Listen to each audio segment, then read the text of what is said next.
ഞാനൊരു ഇരുമ്പിൻ്റെ തവ വാങ്ങിച്ചായിരുന്നു. അപ്പോൾ അത് മുഴുവൻ ഇങ്ങനെ കറുത്ത പൊടിയും കറയൊക്കെയാണ്. നമ്മൾ ഇരുമ്പിൻ്റെ ചീനച്ചട്ടി ആയാലും ദോശക്കല്ലായാലും എന്ത് വാങ്ങിച്ചാലും നന്നായിട്ടത് മയക്കിയെടുക്കണം. അപ്പോൾ ഇത് ഒറ്റ മണിക്കൂർ കൊണ്ട് നമുക്ക് എങ്ങനെ മയക്കിയെടുക്കാമെന്നുള്ളൊരു വീഡിയോ ആണ്. അപ്പോൾ ഞാനത് മയക്കിയെടുത്ത വീഡിയോ എല്ലാവർക്കുമായിട്ട് ഷെയർ ചെയ്യുന്നു. അപ്പോൾ ഷേർലി ചാനലിൻ്റെ ഇന്നത്തെ ഈ കൊച്ചു വീഡിയോയിലേക്ക് എല്ലാ കൂട്ടുകാർക്കും സ്നേഹത്തോടെ സ്വാഗതം.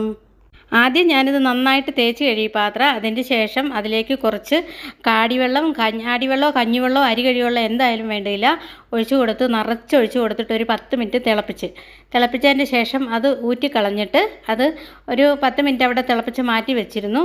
അത് കഴിഞ്ഞ ശേഷം അത് കളഞ്ഞതിൻ്റെ ശേഷം കുറച്ച് സോപ്പിട്ട് നന്നായിട്ട് തേച്ച് കഴുകിയെടുത്ത് നല്ലതായിട്ടത് ഒരു 2-3 ട്രിപ്പ് തേച്ച് കഴുകി വൃത്തിയാക്കി കഴുകിയതിൻ്റെ ശേഷം ആണ് വീണ്ടും നമ്മൾ അടുത്ത രണ്ടാമത്തെ സ്റ്റെപ്പിലേക്ക് പോകുന്നത്. അപ്പോൾ രണ്ടാമത്തെ സ്റ്റെപ്പ് കുറച്ച് ഉപ്പിട്ട് കൊടുക്കുക.